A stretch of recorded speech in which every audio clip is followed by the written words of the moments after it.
Yeah, let's go! You ready?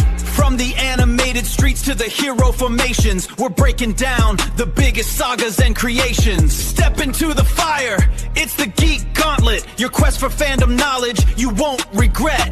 A part of the elite sports and entertainment network, powered by Maono!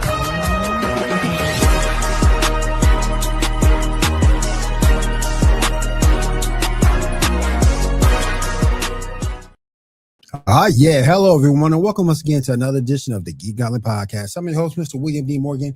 Got a lot going on tonight, you guys. Man, Supergirl weekend was good for me. Birthday week was good. 4th was good. A lot of good food. A lot of good happy birthdays. Want to thank everybody who did shout your boy out on Facebook. Let me go ahead and bring everybody in. First, this man is with me not only on Saturday nights, but he's also with me on Mondays for the Sports Report podcast over on Wire Network. Remember my man Ando in. Ando, what's up? Ando. So, did I really get second billing tonight, man? Hell yes. That is what's up. That's amazing. I never get second billing. It's always third or fourth. So, oh my God, man, this is amazing. What's up, Will? How are we doing tonight, man? I'm good, man. Can't complain.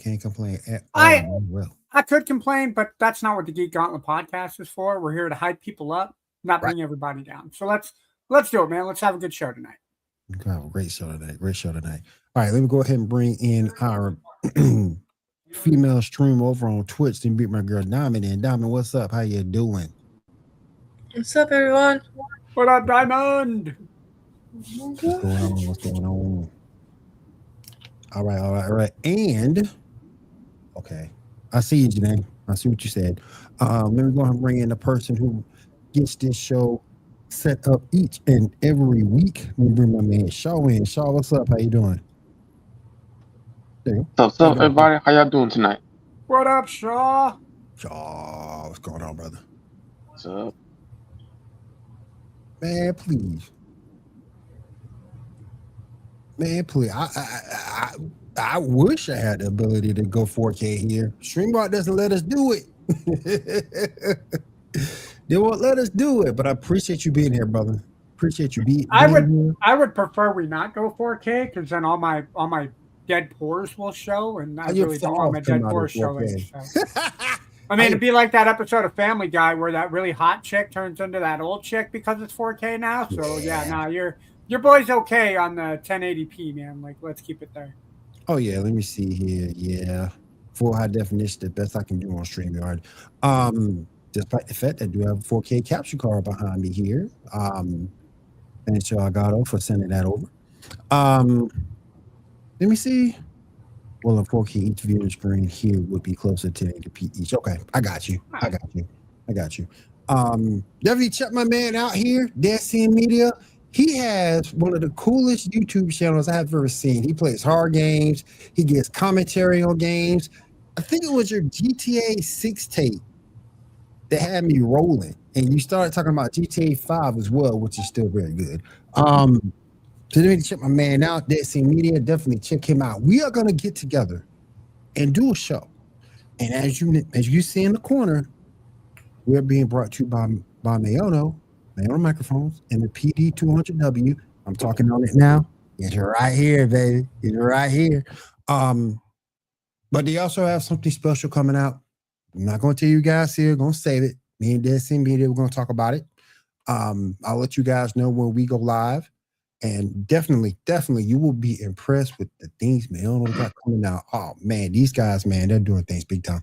All right, let me check on Janae real quick. Janae, let me know in the chat when you're ready to go. He likes games. He does like games. Oh man. Ooh wee. Good Lord. I don't know if I want to bring you up, Cal. I might just keep you down there for myself. Nope, bring her on, dude. Bring her on. I gotta keep her on for myself. Then we're gonna bring my girl. Man, look, she is over Feats of Fandles, and she is our TikTok and cosplay queen. Let me bring my girl Kat on. Kat, what's up? How you doing? How's it going there, Shug? I started this. Hell yes. Well, since we're talking some X-Men 97, I was like, you know what? We can go ahead and bring some Rogue back in on this. Yes. What up, Appreciate Sugar? that shit. If I don't know, I would have grabbed my bow staff. Hold on, I got my bow staff in my hand right now, y'all. We good to go. I can't show the whole thing on camera. And go with them elite bow staff skills. Mm-hmm. Elite. Oh man. Years of practice. Oh, years of practice. Yes. All right, let's go ahead and get the show started here. Hold on, we got to bring Janae in. Janae said her issues are fixed. Oh, she did. I didn't see that in the chat. Okay, cool. All right, you guys, let me go ahead and bring on. Man, this is my sister right here, y'all. Let me bring my girl Janae on. Janae, what's up? Nothing much. How's it going? All right. I love Will, and Will apparently didn't read the chat that said 2 words already or all right fixed, and I did, so that's why I'm here. He would have kept you on the sideline otherwise. See. I see how it is. I eventually would have brought it in. I would have checked her on Facebook Messenger. So that's my job. Starting to write. Okay, I'm sorry. I didn't mean to interfere in your job. I didn't mean to interfere in your jobly duties, Nando. I'm sorry. Yeah. let me keep my ladies in check. Well, come on. All right, let's go ahead and get started with the show, everybody. Shaw, you have some Superman news we're gonna go over. Yes, sir. We got a couple to talk about. First up, let's talk about the most recent death battle of Superboy Prime versus the Sentry. Did y'all see it, and what were your thoughts? I did watch it. I saw it. I didn't realize how much comic book related Superboy Prime was. Like, I did not take him to be like a Deadpool level comic book nerd. That being said, listening to Boomstick and the other guy whose name I can never seem to, I want to say Dr. Hauser, but that's not it. Dr. Hauser and Boomstick would make for a very interesting TV show. But no, I thought the battle was well choreographed. I think they got the right person to win. I think honestly it could have been a toss up, but when they broke down kind of the 3 entails, I think they got the decision right on who won it. Mm-hmm. I mean, did you see it? No, I don't think I saw it. I saw like a classic D-Man talk about it. I was like, oh, okay, that's cool. I like Sentry. I don't know much about Superboy like that besides the Young Justice. Yeah, Superboy Prime, that's a whole different beast. The man punched a hole in reality. Yep. Bruh. I mean, punch a hole in reality, kill Superman from the past. I mean, it's like this dude is incredible. And I'm not trying to say Sentry isn't strong, but I think Superboy Prime, you could say his feats were better than Sentry's. I mean, my God, this punch of reality is good enough, in my opinion. I mean, Sentry did go toe-to-toe with the Hulk. But other characters that stood their ground against Sentry, Blue Marvel held his ground against Sentry when they first fought. So I would say that Superboy Prime has more feats, which is why he probably won the death battle. But I'm not going to take anything away from Sentry. Sentry is strong too. He has the physical strength, telepathy, speed, but Superboy Prime just takes the win. And for the first time in a minute, I agree with death battle. Did anybody else see it? Yeah, I agree. Yeah. I didn't see it. Gonna be honest. I'll put it in the chat and see what you think. For sure. Yeah. For sure. What else we got, y'all? Well, the next time is going to be Aang from Avatar: The Last Airbender versus someone named Traveler from Genshin Impact. I have no idea who that is. What are your thoughts? Kat, who is that? Because I know you play Genshin Impact. Which character? Who are we talking about? It says Traveler from Genshin Impact. Traveler is usually the character you play as. Oh. Well, Main protagonist, right? Yeah. Yeah. I was like, hold on, maybe make sure I didn't miss something here. But yeah, no, Traveler is the person that you play Traveler is the playable protagonist in Genshin Impact in the opening cutscene, Twin Siblings. You're him. World. Or her. Or her. Yeah. Whatever. Because you can't choose. I played some Genshin Impact in the past. I have not played that in high. I think the last time I played it actually was with Kat. Yeah, I haven't played it since they took it off Xbox. They took it off Game Pass? They took it off Xbox entirely. Oh, Jesus. Yeah, okay. Yeah. Part of the whole, like, Sony Xbox Wars of 2026, they took it off. Oh. Okay. Did Wuthering Waves ever make it? Which one? Wuthering Waves, did that ever That make one it? just Yeah, came that out on just Game dropped. Pass. Okay. I thought so. I thought I saw that. Okay. Like it literally just dropped. I want to say Thursday or Friday it dropped. That's the upgrade because I think 60 frames per second on most everybody's system too. Shout out to them. Who's Traveler going up against again? Aang. And I'm about to say something that's unpopular as hell. Fuck I Aang. don't like Aang. Yeah. I think he's annoying.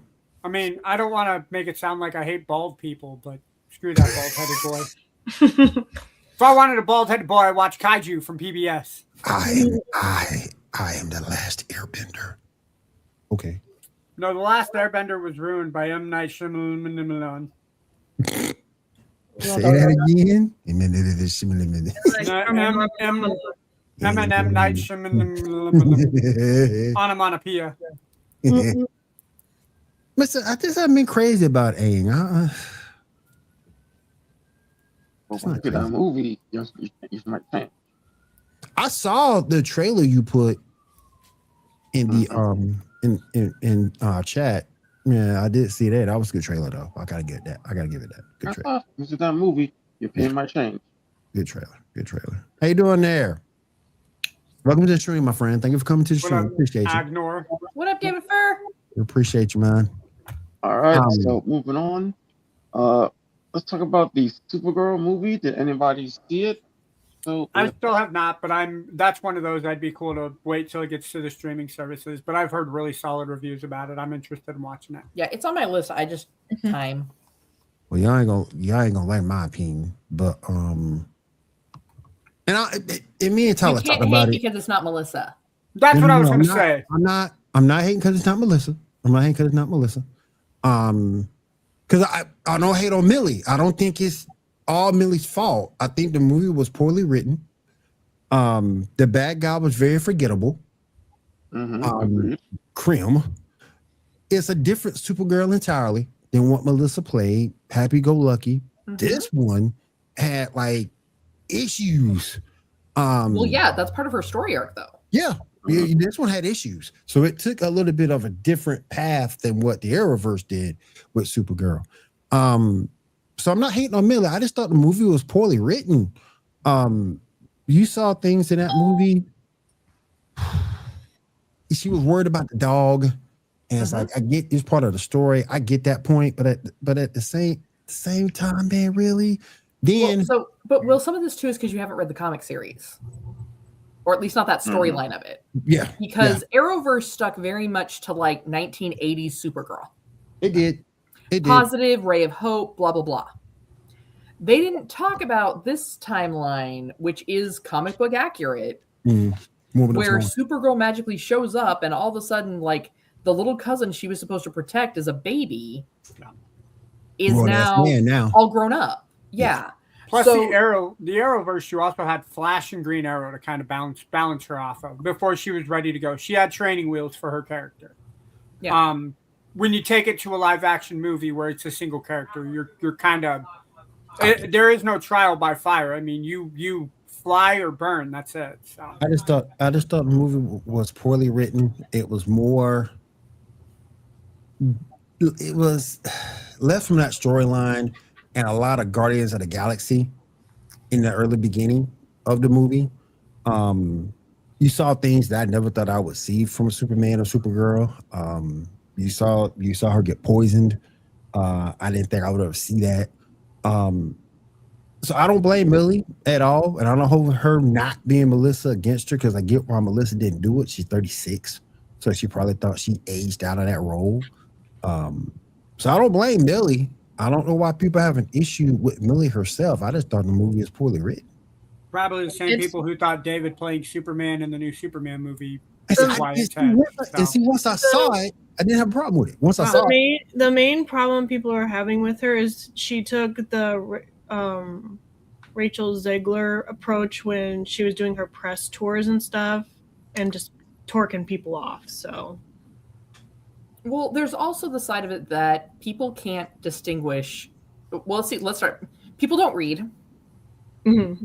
So a lot of people have never read the story arc that they're using for the films, for the film. And so it's not that they wrote her to be dark and broody just because. Yeah. They wrote her because they're going with a different story arc than what people are used to, which in my opinion is kind of refreshing because I'm a little bit tired of like the goody two-shoesness of Superman and Supergirl. I get you. But a lot of people aren't prepared to accept that. Like if it's not Melissa, if it's not name of girl who played her in the 80s, I can't remember it off the top of my head. And it's not Helen Slater? Helen Slater, yeah. Helen Slater, yeah. And it's not this bright, bubbly, cheerleady blonde. It's this girl who's dealing with the trauma of losing her family, failing her mission. You know, like the dog is kind of the only thing that she has to hold on to. Don't tell that to Janae, though. And here's the thing. Ugly ass dog. How do you deal with that kind of how do you deal with that kind of PTSD? Yeah, Janae be hating on the dog. How you hating on Crypto? That Crypto is not Crypto. Oh my God. That's dog. That's just messed up, man. That dog is not very super. Roof. How you gonna hit on Crypto, man? Come on, man. Look at Crypto. Janae, look at Crypto. Look at Crypto. Man. Come on, man. Dirty on the dog. Go away, Crypto. No. Crypto's going to be in frame now. Yep, there you go. Get At it. least I didn't make him a Chihuahua because then I'd have been done. Make him a what? Make him a Chihuahua. I said at least they didn't make him a Chihuahua. Oh, at least they didn't. Oh my God. She says she's hating on Crypto, dog. Oh, Can't be hating on Crypto. I ain't on Crypto. Better. Well, he needs a better villain, honestly. Yeah, because I think Krim was just a bad, forgettable villain.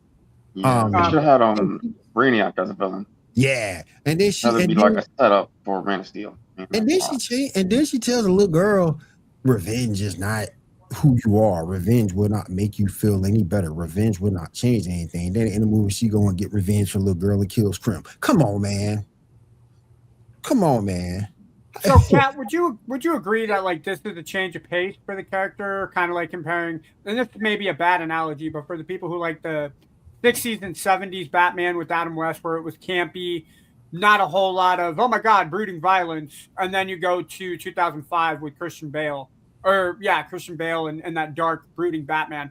People want Supergirl as this happy-go-lucky, I'm going to look on the bright side every day. And when they change that perception of her, they change character completely. I mean, it doesn't change the character completely, but I think for some people they can't separate. Yeah. Because for a lot of people, it's just like when they first started doing Henry Cavill's Superman. Yeah. Mm-hmm. Now, a lot of people loved Henry Cavill's Superman, but they were upset that it wasn't the Christopher Reeve story.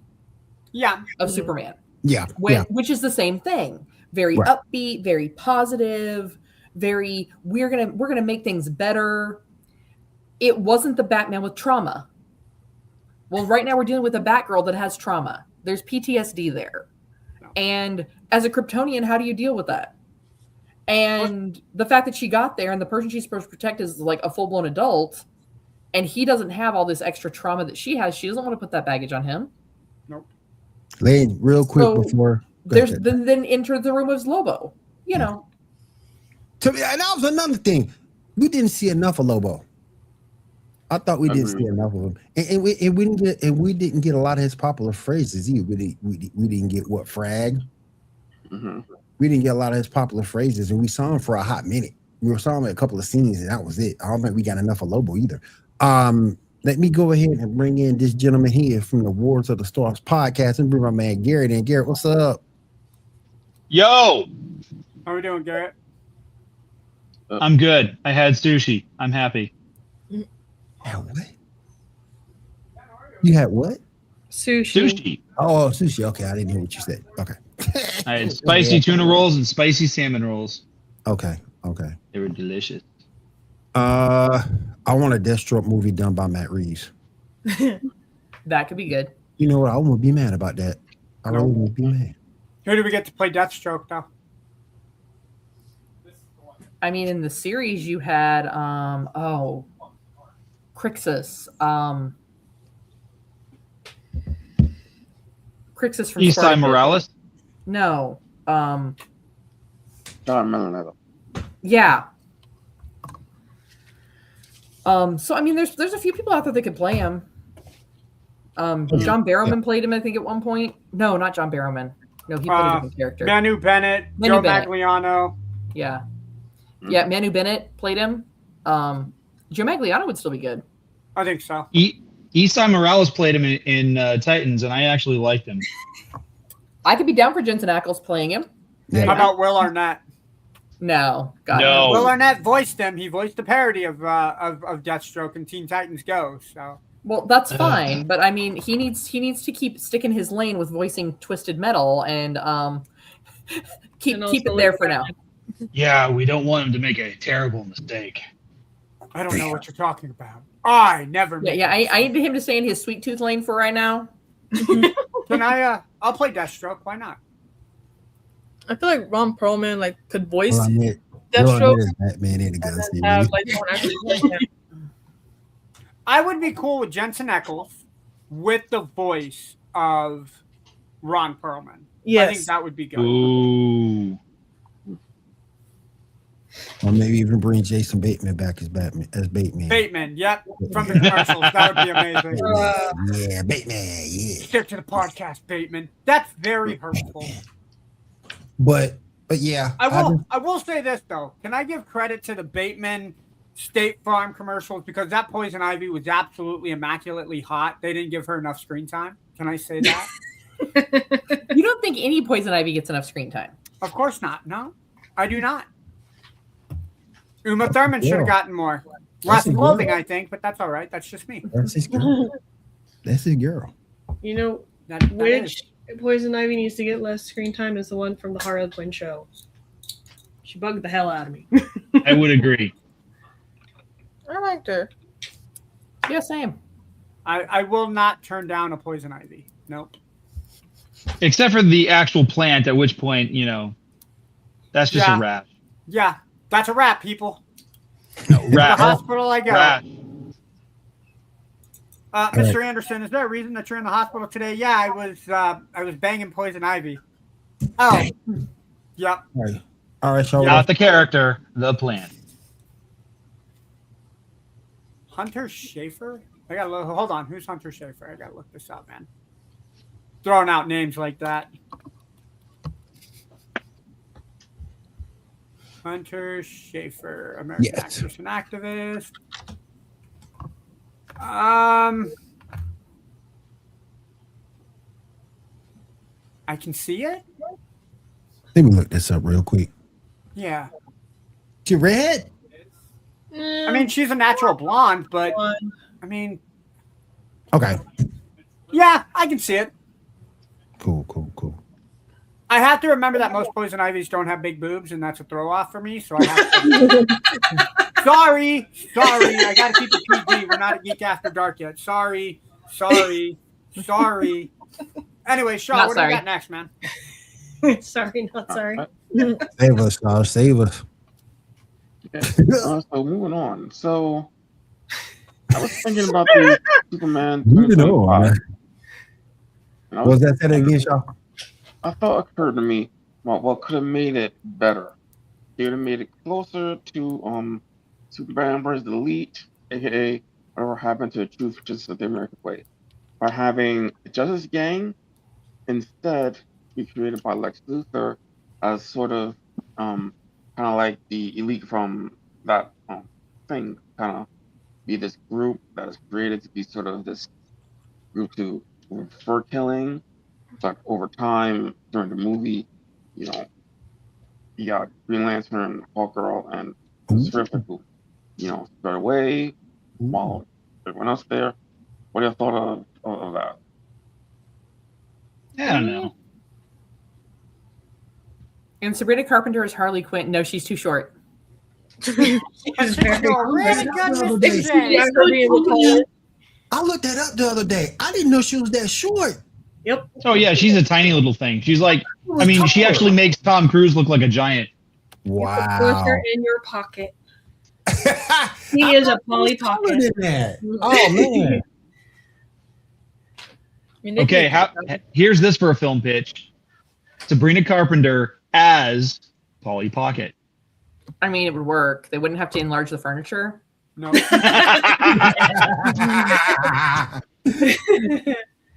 They could do a Barbie style set for her. Dude, she is only 5 foot. Yep. Yeah. Oh yeah, she's tiny. Teeny tiny, man. All right. I didn't know she was that small. I bet she likes her men on the taller side. Well, she's always wearing the platform heels, so you don't know. Yeah. All I know is heels. She might be my height. all I know is Sabrina Carpenter thirsts me on Fortnite, and I freaking hate it. We hate anybody who plays Fortnite hates people that dress as Sabrina Carpenter and Kim Kardashian. Sabrina Carpenter, Kim Kardashian, and Olivia Rodrigo are the 3 people that thirst me right now, and I do not like it. All right. So, what else we got, Sean? All right. X-Men 97 season 2 episode. Dude, 1. it's been so good. I saw the first episode today at lunch, and that thing is awesome. Mm-hmm. Yeah, honestly, I'm kind of with the title. I'm just going to put it out there. This episode was much better than the movie about future past. Yes. In the 30 minutes we got, that 30 minutes we got was better than anything in that 2-hour atrocity. So far, Kat, Scott have been a bitch. Well, but here's the thing, though. He's also been put into, not too much of a bitch. Still kind of a bitch. But not too much. A little less of a bitch. It's Cyclops. She's going to be a bitch at some point. I still think it's hilarious that Jean's like, she's just taking over the role as mom, even though she wasn't. It was her clone that's the mom. But now she's acting all motherly and bullpucky. I think that's hilarious. Yeah, but that also kind of gets down to a recent study that they did. They asked, I don't know exactly how many women across the country, but the same amount in each state. Mm-hmm. If you saw something happening to a child, would you kill to protect that child? This is true. 50% of women said absolutely, like didn't even hesitate. Yes, I would kill to protect that child. Of that 50%, 90% of them were from the South. Tells you something. Yeah. But yeah. There was this, it would depend on the circumstance. I don't know. I'd have to see. Did I know the child? Nah. In the South, we'd be like, you hurting that baby? I don't care if it's mine or not. Like, we're going to protect that baby. Well, I think what's interesting, though, is, and I think we're failing to remember that while for us, it's child.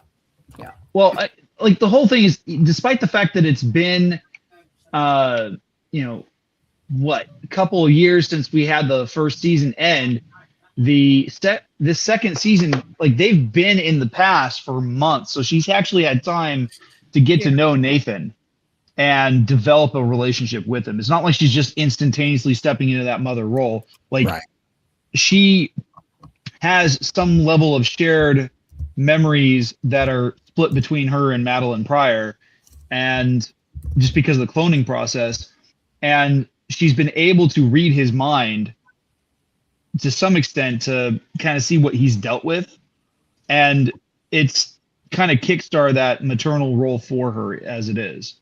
So it's not like she's just bam, okay, I'm here in the past, I've got to be motherly. She's been doing this for a couple of months, at least in real time for them. Well, the other side of it too, I think it also does get back to that shared memory though. Yeah. Because for her, like, think of how devastated she was when she realized that Nathan was not in fact hers. Mm-hmm. But she had all the memories that told her that he was her child. Yeah. True. So, I mean, I think that's some of it. But I mean, I really thought it was good the way they really kind of detailed in, Cable and kind of where Cable's been as they're kind of in a way they're tweaking with the past and the future. Also the way they kind of showed how while they're out recruiting, trying to find ways to stop Apocalypse, he's literally doing the exact same thing. Yep. Yeah. He's out there. He's recruiting people to stand up and fight against the X-Men with him. Mm-hmm. And so literally you have both sides using the exact same tactics. And we're just going to have to see how that goes. And it also, I also like the way they showed how Cable really kind of got like the more realistic looking arm. Yeah. Yeah. I thought that was pretty cool. So. Cool. I hate the fact that Disney Plus wouldn't even show it until I couldn't even see it on Disney Plus until I changed my parental settings. I had to actually go in and change my parental settings to watch it. You know, good. Well, one of the things that I liked about the X Factor episode was that there are some callbacks to the actual comics where when Jubilee makes that comment about Havoc being a second-rate Cyclops, there is actually a comic where Cyclops is aware that the government has established X Factor as a team, and he talks about how his brother is a good leader, but he's not anywhere close to Cyclops' own level. So his brother's a bigger bitch? Is this in newer episodes? Is this because we're just it's more he's not quite the tactical genius. And we're talking about Havoc, right? Yes. Yeah. Okay. But I think that comes in later episodes, though. We're just covering episode 1. Yeah, we're just talking about episode 1. Oh, okay. Yeah. But spoiler alert. Jeez. But I did like episode 1. I liked it a lot. No comment from me at all. Great episode. I do take a little nitpick. This is where I become Janae in a sense. I do take I do take an issue with the animation. I'm having an issue this season too with it. I don't think the animation is that great, but hey, the storyline holds you, so all good. All right, so what we got next? All right, so I had an idea of what they could do moving forward with X-Men 97. X-Men 97 is good for at least 4 seasons, so we at least got 2 more after this one. So my thought is, sometime around season 3, they should announce that they're doing 97 version for Fantastic Four, Spider-Man, yada yada, and then have those take place right after they introduce Onslaught, so that we can do all the, stuff that happens with Onslaught during those individual stories. What are your thoughts about that?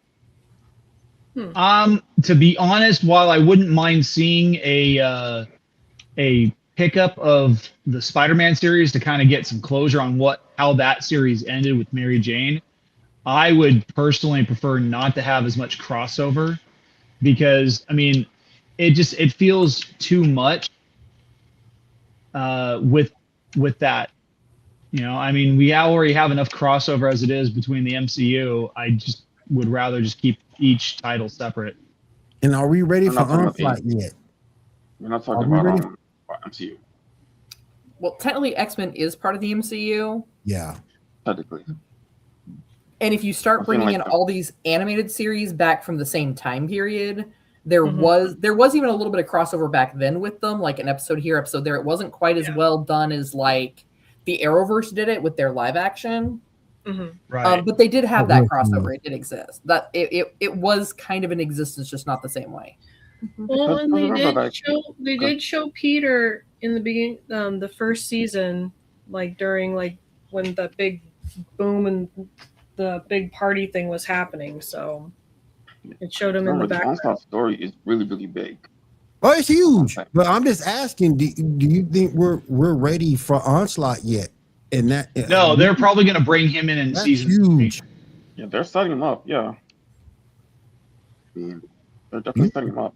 What were you thinking, Garrett? They probably won't bring him in until much later.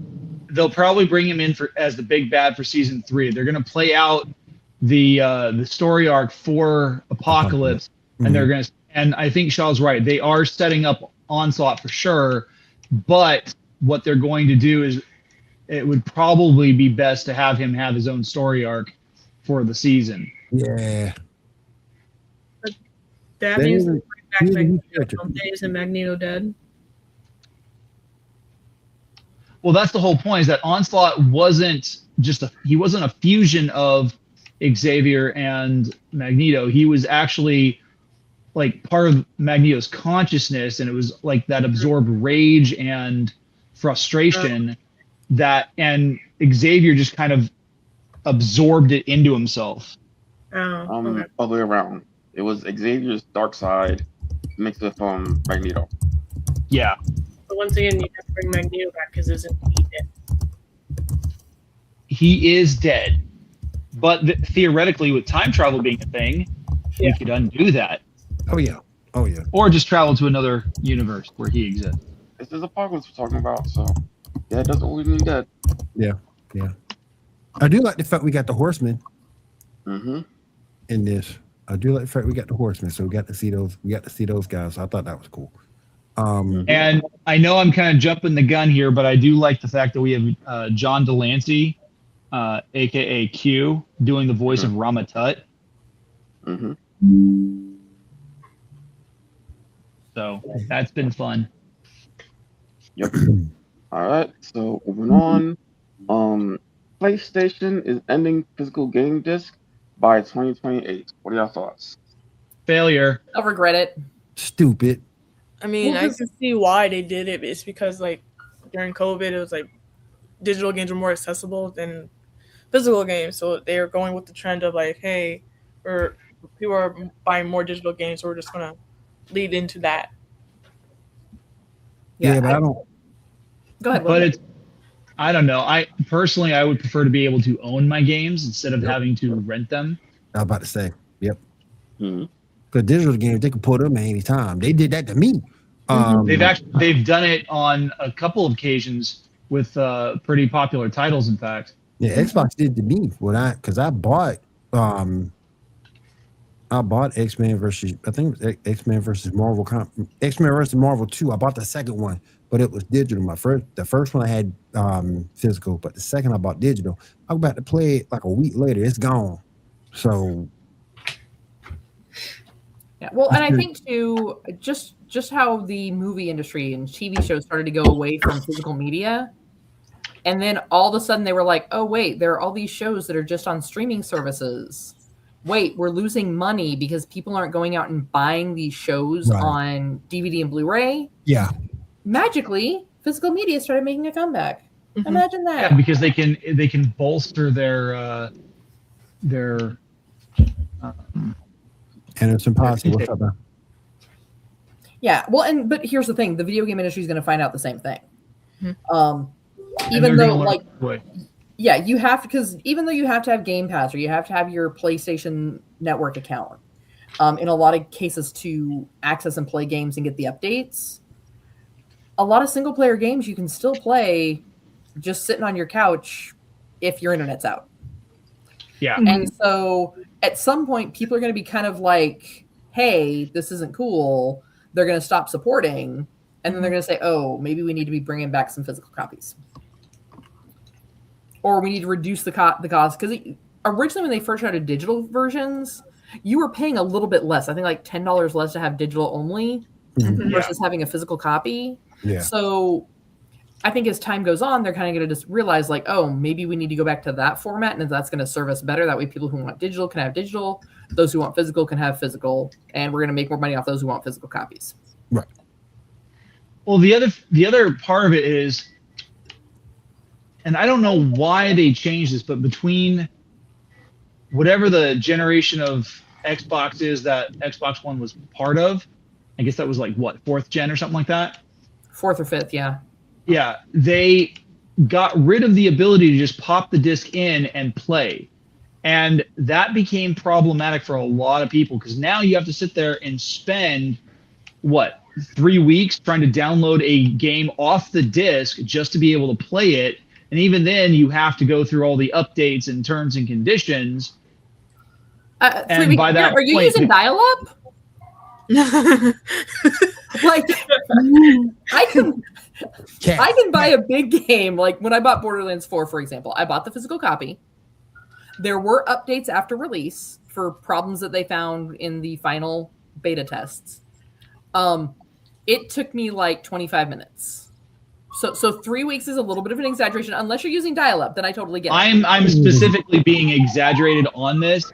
I'm just saying that like there have been games that I've gotten on physical copy, and it's taken hours for the updates to install. And it's just I'd rather just be able to stick the disc into the game or into the console and play the game. Chad, he got net zero. Apparently, yeah. You still got that AOL. I do not have net zero. I have AT&T broadband. Oh, well, I mean, that's not much better. Imagine having dial-up in this day and age. I would be so pissed. I would send myself into orbit. Yo, at least you don't have that McDonald's Wi-Fi. Yeah.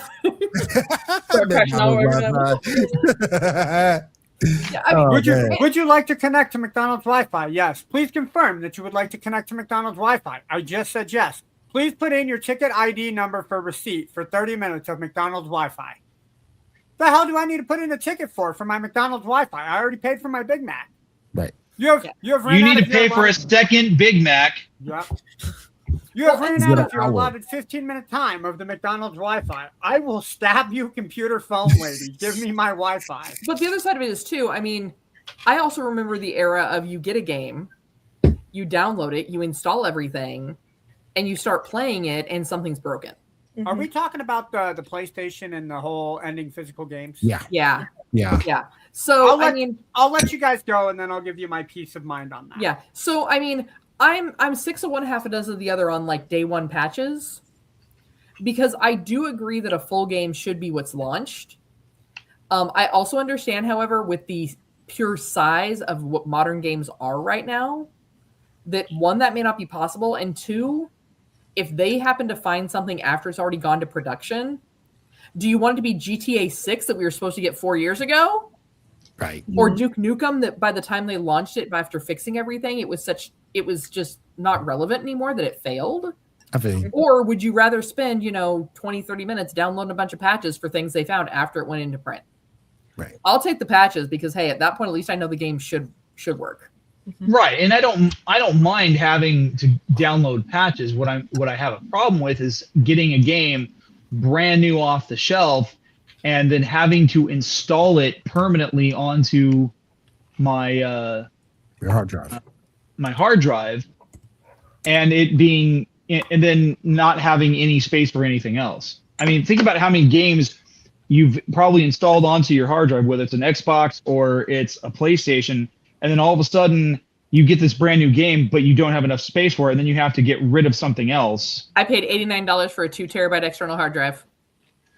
I've got 2 external hard drives. My point is, it's still very frustrating. First off, Kat, how much did you pay? $89. Okay, first off, where did you buy that? Because the only solid state hard drive that I've found that is like compatible with the Xbox I want to use is like $289. Costco. Really? Yeah, I got one. I got a 1 terabyte at Target a few years ago for like. You just have to format it when you plug it into the Xbox. It'll have you format it. I have a 5 terabyte hard drive, but it's not a solid state hard drive. Xbox will only let you store your Series S and X games. Yeah, no, mine's it's a 2 terabyte solid state.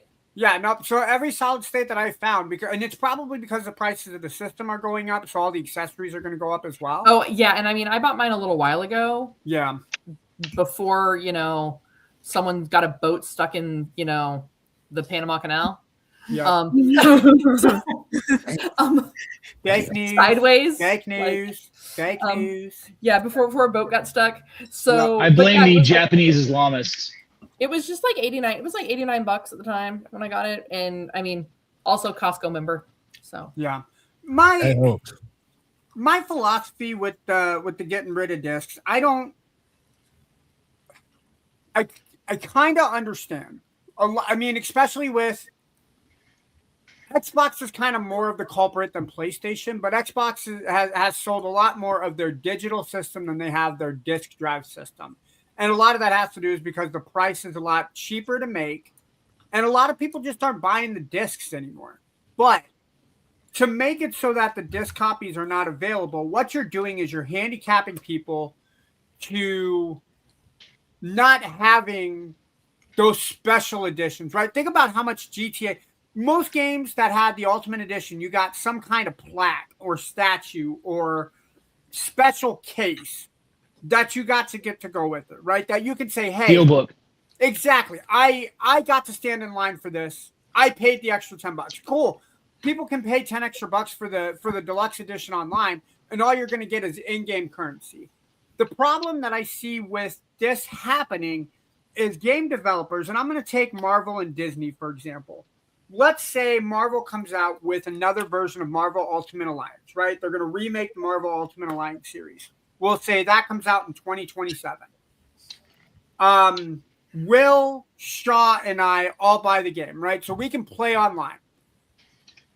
Marvel and Disney decides, you know what? We don't want this game in production anymore. We're going to take it completely off. By having the digital copy only, if they take that off of the marketplace, or heaven forbid that this happens, that they take it so that you can't play that anymore, you can't get your money back on that. You're not going to see Marvel a dime vs. come back Capcom on 3. it. Yep. And basically it's just like well, you used to own the game, and also you don't have the game because you can't play it anymore. That's the fear that I got with them taking away the digital copies of the games. Because at least if you have a hard physical copy, if they take that game off the marketplace, you can still put that in and play offline by yourself, and you're good to go. Right. That's the fear that I got, especially with Sony kind of being, no more disc. You're cornering the market to where if anything like that should happen, you're going to alienate and destroy your population of gamers by not giving them a way to refund or switch out, to where if Marvel and Disney have a falling out with PlayStation or Xbox, heaven forbid that doesn't happen. But now those games that have that license, you can't play anymore in any way, shape, or form. Right. So that's $60 that I am out. Now, granted, I am probably the first of all 7 of us on this panel to buy a game, play it for 15 minutes, be like, oh, this isn't my cup of tea. I just wasted $30. Evolve would like to have a conversation with me about that. Grand Theft Auto, the trilogy with San Andreas, Grand Theft Auto 3, and maybe 4. Whatever trilogy came out for Grand Theft Auto, that all they did was they remastered a few of the pixels and called it a brand new game. No, first off, fuck you, Rockstar. You burned that bridge there. Thank you, sir. But no, I mean, you're welcome. Fuck you, Garrett. Anyway. Hey, you have to buy me dinner first. No, not if you're going to screw me over like that with GTA, the collector's edition, man. But no, that's my fear with it, man, is by cornering the people who used to play physical copies, those people are not going to want to go digital. They like to have the copy of the disc in hand. So at the very least, you can play day one, even if they don't patch it or heaven forbid, like a year later. Like Anthem is another example from EA where it just completely tanked. By having that physical copy, if you get that nostalgia hit, you still have the ability to play. Mm-hmm. Yeah. Well, and I don't, like I said, this is something that Sony's trying. I don't foresee Xbox necessarily following suit because it's really up to the game developers. Yeah. And so, for example, I mean, Borderlands 4, I bought the deluxe edition. Yeah. I have the little bot thing that lights up, plugs in, powers up. Claptrap? No, the new little bot that travels with you. He's like your little AI buddy. Yeah, I still haven't played Borderlands. He's like a pet. Okay. Gotcha. His name is R2D2. No, that's Star Wars. Wrong space show. By the way, I would like to say I did finally get to watch Borderlands. I don't know why that movie gets hate. I really enjoyed it. It was. Never mind. I think it could have been better than what it was. It could have been well written. It was a movie. It was a movie. Yeah. I mean, it had its points that weren't great, but it also did have those moments that were true to the game's franchise. I mean, it was a little bit, I didn't hate it. I mean, it was entertaining. I was half expecting Brick and Mordecai to show up at some point. And then I'm listening to the movie, especially kind of down in the sewers when they're fighting the bandits, and it's like Krieg. I was like, Krieg wasn't in the first Borderlands, and then you had to do your research and found out that he was DLC. And then I was like, okay, well, that I can kind of see where they're, kind of copying and removing and pasting characters. Like I said, I go to the movies. I don't go to the movies to be critical of them.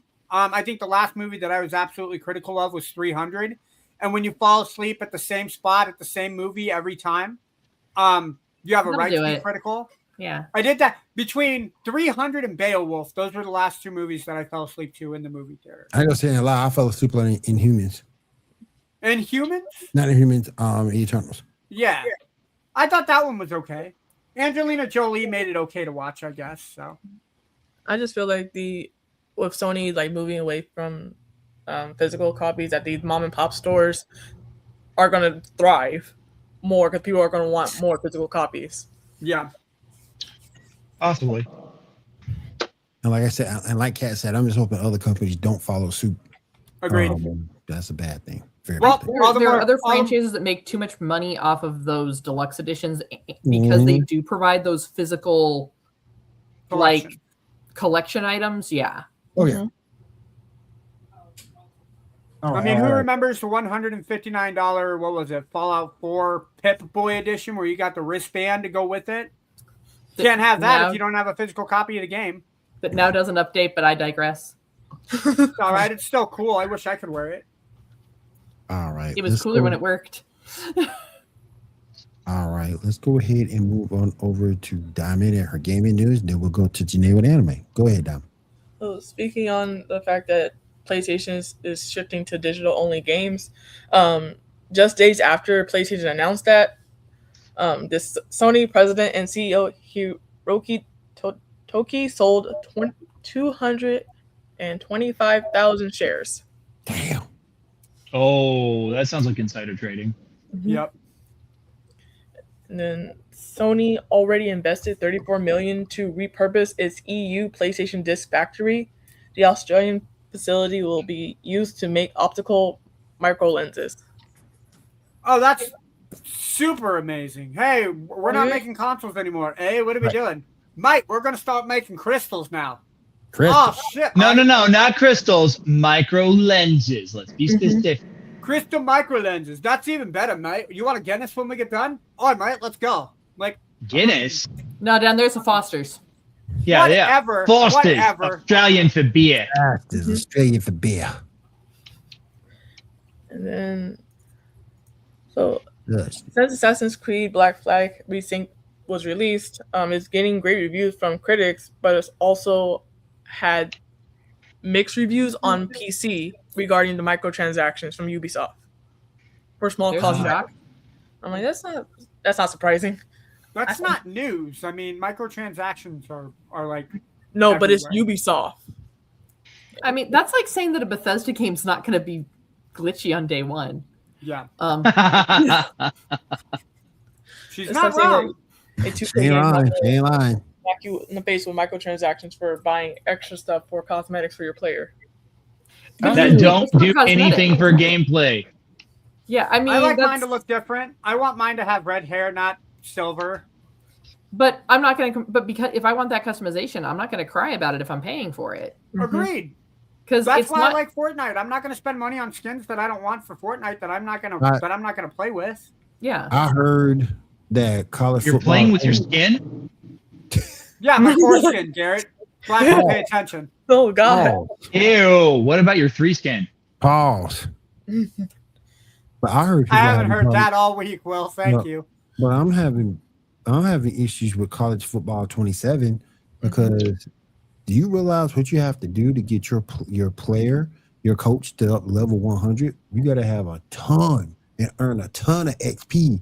Or what you could do, you can go pull out the credit card. For $99, you can get your coach's level up to level 100 in college football 27. So you got to. That sounds like way too much work. You can sit there and grind XP to coach him up to level 100, or you can just do one micro transaction with the credit card. And then your bank calling you like, "What are you doing?" He's like, "This is fraud." Makes $100 to get the XP. Coach Morgan said that was not an inappropriate fine, Mr. Bank. Coach Morgan says it's okay. I let it through. But speaking what team you coaching, Will? Huh? What team you coaching in college football? Oh, none. I just saw that. Okay. The Ohio State. My team is Florida State, sir. So if I was coach, it'd be Florida State. See, if it were me, I'd just do some random college like Key and Peele do. I just pick some random guy where like he just says the name all weird like. Damn. My name is Jake Quellen Arnold. Jake Quellen Arnold. Mississippi State South University. All right, I guess that's where I'm going. But speaking on EA College Football, 27 locks single-player content behind microtransactions and earns mostly negative ratings on Steam within 24 hours of release, with 33% of those reviews being positive. That sounds like EA. Two-thirds of reviews that are negative, the other third would be positive. That's very That's very EA-ish. Diamond, did somebody please tell me that was not you that put that in there for the report? That sounds like a number EA would say in their report. This just in, 67% of people playing college football really hate the game, while the other 33% says it's a fairly no shit, Sherlock. If you take 67%, the other 33%. It's basic fractions. Exactly. No, that was actually part of the news story. I'm like, that's my god, that's fucking EA for you. Fuck you, EA. This is why nobody can trust you to make another fucking game, EA. You're welcome. Whatever you say, Dwayne "The Rock" Johnson from Moana, you're welcome. And then we don't invoke his name. They need to change their tagline from EA Sports, it's in the game, to EA Sports, thanks for the money. I'm sorry. Go ahead, Diamond. I'm sorry. And then Elder Scrolls 6 will suffer because of Xbox layoffs. Bethesda staff says, fearing delays, crunch, and generational talent being replaced by contractors. Huh.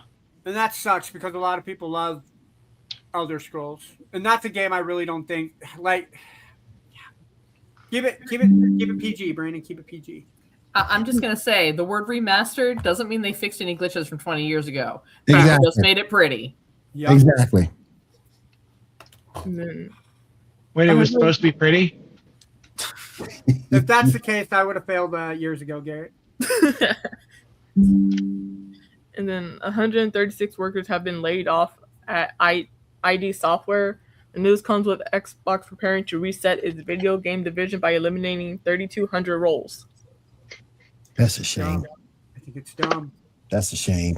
Because who doesn't need a job right now? Exactly. Well, here's the other side of it, though, too. Microsoft has enveloped so many different companies. They've got Blizzard. They've got Bethesda. They've got ID. Activision. Because that all came... So they got ID and Bethesda through their acquisition of ZeniMax. Mm-hmm. Yeah. So right now, overall, I hate to say it, they probably have like an overstaffed development team, and trying to get that overstaffed development team where people aren't like overlapping roles for game. Because I mean, there's plenty of games that don't necessarily need new devs because they don't have new titles coming out. Right. So, I mean, it sucks that people are losing their jobs. Don't get me wrong. I completely agree that part of it sucks. But that's what happens when companies acquire too many properties. Yep. Why do you need two chief of operators in two different companies if they're going to work under the same umbrella? Yeah. And so a lot of the people they're probably laying off are at that much higher level. And it's cheaper to lay off the more expensive people than it is to, keep them on board. Yeah. Yeah. It's all about consolidation and avoiding redundancy. Yeah. And then Xbox is testing disc-to-digital feature that digitizes a physical game collection for their next-gen consoles. As long as they don't fuck with the games I already have. They probably will. They'll just lock them all behind a paywall, like, hey, we're going to charge you extra. No, because if I already paid for the fucking game, you're not going to pay me to access it. Yeah, they're gonna double ding you, man. Don't give them ideas. Imagine if Microsoft was listening to this, like, write it down. that's like fucking Diamond, storage. are you kidding me? They already are listening to this. No, that's like storage. That's why I don't use the storage unit, because why do I need to pay to access the shit that I am letting you guys hold on to? No, Because you're going to own nothing and be happy about it, Ando. Mm-hmm. You know what? I'm just going to go back to the Atari 2600. That's what I'm going back. Damn. Good luck. Yep. Sons of Shadows cast. We appreciate you being here. Welcome to the stream. And then Pokemon Go celebrated its 10th anniversary by recreating the original trailer in Times Square's Mewtwo raid. I have not played Pokemon Go in forever. Same. I haven't played Pokemon Go ever. Well, first off, you're wrong. I did Garrett. Today. Just for Hell my yeah. I'm actually glad for it because Niantic or whatever the company was called. Yeah, they have come out and said that basically the whole thing was an AI learning algorithm. Okay. I wouldn't be surprised. No one be surprised about that either. I know. I mean, like, there's been an actual news report. I can't remember who put it out, but they said that the whole thing was a big learning algorithm to see what people's social behaviors were in situations like this. Oh. Okay. They didn't learn nothing from me because I didn't talk to nobody. You talked to everybody. I just went to Come and Go, got my Coke on the way to wherever I was walking, and made it happen. That's it. Yep. And then Xbox is closing down Hellblade, creator Ninja Theory, Compulsion Games, and Double Fine are also in active negotiations about spinning off. Okay. Anything else? No, that's all I have for gaming news. Thank you, Dom. We appreciate you. We appreciate you. All right, Janae, do you have any anime news for us? I do. So, what people are calling the Solo Leveling knockoff anime, which it isn't, but people say it is. Tomb Raider King episode 1 has dropped on Crunchyroll, which I will be watching to see if it is actually a knockoff or not.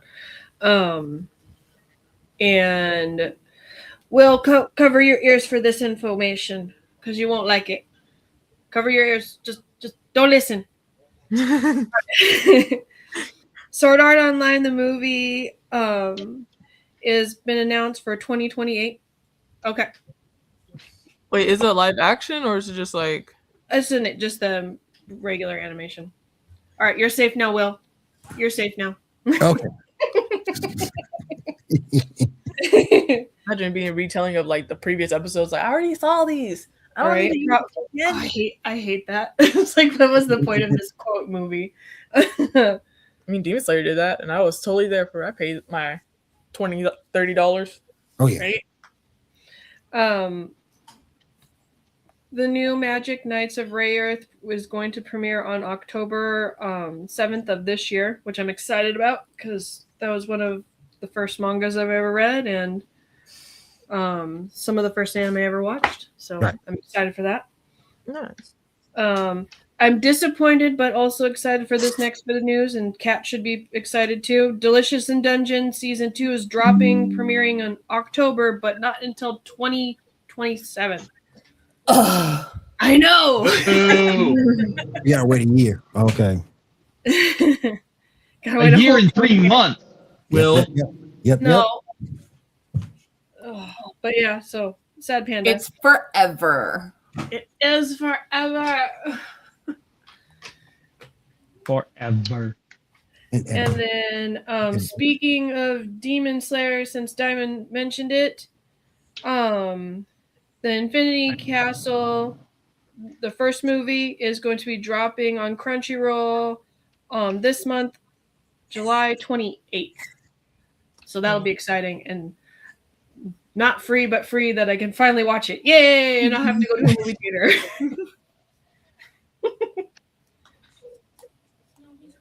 That is all that I got. All right. Thank you so much, ladies. Really appreciate both of you. All right, Shaw, let's go ahead and finish up, my friend. Yes, sir. All right. So, episode 1 of season 2 of Avatar: Last Airbender Netflix series. Did anybody see the episode? And if so, what are your thoughts? Okay, let me start with I'm a newbie and I've never ever watched the animated version. And I just watched the first real, like, I mean, I've known about it, but my first real exposure was watching this episode. I get that airbenders can bend air because air is everywhere. Earthbenders can bend earth because earth is everywhere. Yes. Waterbenders can bend water because water is part of everything. Are we just supposed to pretend that them firebenders can just bend fire out of nowhere? It's not out of nowhere. They're actually channeling their chi. So are they all built with lava inside? No, it's if you go back and you watch through the animated series, stop it. In the book 2, in that second season, when Zuko and Iroh are wandering through the Earth Kingdom, they have this conversation where Iroh kind of explains, like, it's where he starts explaining the whole thing about like lightning redirection, and he talks about how the power of bending fire is it's actually coming from the chi itself, from within the energy and heat generated by the body. And but that amount of heat would mean we all are going to internally combust. No. Yes. No. Yes. That's not how magic works. Like, here's the thing. I totally understood when they were like fighting in the city because they were like fire torches. Okay, you can channel it because there is fire in those torches. But if you're out somewhere and there ain't no campfire, am I just supposed to suspend disbelief and be like, oh yeah, the firebenders just like magically pull this out of wherever? Like dragons. Like dragons. But no, dragons have a gland that fire makes them does breathe come fire. from the inside of them. They can control it, but it also comes from the inside as well. Yeah, it's part of their own body heat. I mean, I still think they would all internally combust if their body temperatures are that high, but I digress. Yes, that is something that does happen too. Yeah. Yeah. Lightning bending and combustion bending are the same thing. That's exactly what you're talking about. So yes. This guy said you walk down the street, then anytime this combust, bam. Yeah. It's magic.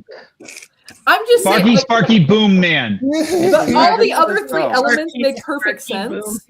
So if someone controlling water by just waving their hands, that's completely okay. Yes, because there's water there. There's water everywhere. Yeah, that's what she's saying. There's not fire everywhere. I mean, it comes from within their bodies, because I think there's like one scene that's later in the season or later in the show, the TV show, or cartoon, where Iroh is fighting with, I think, Boomy and everyone else, but he's like breathing in the fire, or like breathing in and then spitting it out again. Yeah, he that's why he's called the Dragon of the West, because he would actually breathe fire. Yeah, it is a biological process. The same thing with like Azula too, because she can breathe fire as well from within. Yeah, but that was only after she had like her mental breakdown. She wasn't actually doing it actively and deliberately before. Right. And it was also shown that like they learned their bending from like, or they were taught from dragons. So it's like, yeah. Well, the other factor is that when you go back through the history of the Avatar, and you don't pick this up until you get through like season 2 of Legend of Korra, the very first Avatar, Wan, he started off as a firebender. We're just gonna go with its magic, because I'm just saying. It's magic, you know. Because I'm still saying. I get water. Earth is earth. It's air. Okay, cool. Air is everywhere. Fine. Y'all walking around one inconvenient shy of lighting yourself on fire. Firebenders, you do you. Kills me, man. I'm walking down. I got all these fire powers. I'm walking down. Bro, I died. Kat, I think Johnny Storm has some issues with your synopsis there. Johnny Storm is a different situation. He doesn't pull his fire from the elements. And also he says flame on and boom, flame on. Yeah. Yeah, but he can set things on fire without having to say flame on. Yeah. It's not like a code word. No, but his is like a superpower, where the benders are channeling it from somewhere. So allegedly they're channeling it from inside themselves. It is a superpower. I'm still going with the fact that they're going to be one minor inconvenience from blowing themselves up. Like, they made my latte with regular milk and not fat-free soy milk like I asked. Whoa, done. Yes, that's actually yes. But that can happen. But I thought bending was more of a technique than a power. It is. It's a bit of both. It's both. It is as much of an art form as it is a skill set. Right. Yeah. Okay. Innate ability that could be. Because you could theoretically have someone go through all the fighting forms for an Agni Kai, but if they're not an actual bender, if they don't have that ability, they're not going to be able to develop firebending right off the bat. Right. Gotcha. All right. What else we got, Shaw? Okay. Season 3 of Avatar: The Last Airbender is set for next summer, so that's when that's coming out. We got a trailer for The One Piece, which is the shortened remake animated version. Anybody see that trailer? I didn't. I did not know the trailer existed. Yeah, it came out a couple weeks ago. Yes, that came out. Looks good. We got the trailer for the Ninth Jedi series. Anybody see that? And what are your thoughts? That looks amazing. I haven't seen it yet. Me neither. Y'all know me in Star Wars. Yeah, I gotta rewatch the episodes from Visions first. Acquaint myself later on. All right, last again got Percy Jackson season 3 will be arriving this August on the 20th. Yes. Oh, cool. That's cool. This soon? Wow. That's cool. Yes. Or at least it feels soon. Yep. It'll be here before we know it. Yep. I get a lot of hate. That's all I got. I get a lot of hate for not being a Harry Potter fan, but I love Percy Jackson. All right. Kat, before we get on out here for this evening, tell everybody what's going on over at Feast of Fandoms. Well, at Feast of Fandoms, we are your one-stop shop for all of your geek news and entertainment.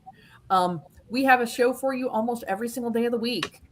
For you Battlestar Galactica fans out there, those of you that know that classic sci-fi, hop on over and check out All This Has Happened Before, which gets new episodes every other week on Sundays.